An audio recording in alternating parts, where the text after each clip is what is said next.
Господин Пенчев, вече за шести път протестирате тук срещу президента, агент на Държавна сигурност и останалите агенти на Държавна сигурност.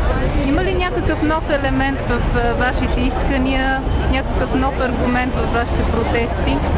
Ами новия елемент е вулгарното изказване, въпрос на премиера, министър-председателя на Република България Сергей Станишев от миналата седмица, което прозвуча последния начин. Кой нормален човек се интересува от досиетата? И с една лека усмивка той се подигра към всички българи, пък аз тук, като се обръщам и виждам колко хора, за мен сериозни хора с излъчване, се интересуват от досиетата и съм убеден, че ние няма да престанем. Всеки понеделник ще бъдем тук, тъй като тази престъпна организация Държавна сигурност трябва да бъде заклеймена, трябва да бъде извадено абсолютно всичко за нея, цялата истина, за да може гражданското общество се възвърне доверието към държавните институции и към политическата система.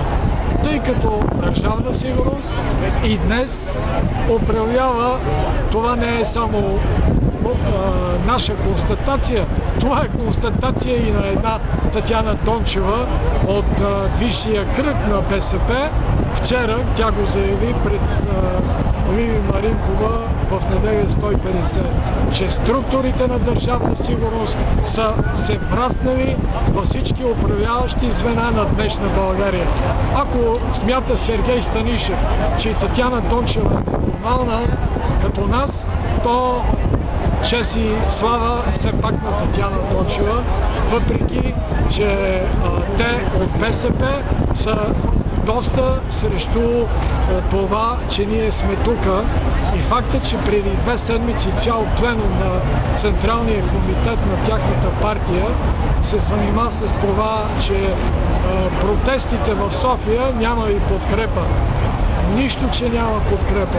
И палатковия лагер, градът на истината, беше от 30-40 палатки и ние сме толкова най-малко тук, непрекъснато, а днес след това изказване на премиера, мисля, че още повече хора идват и ще идват.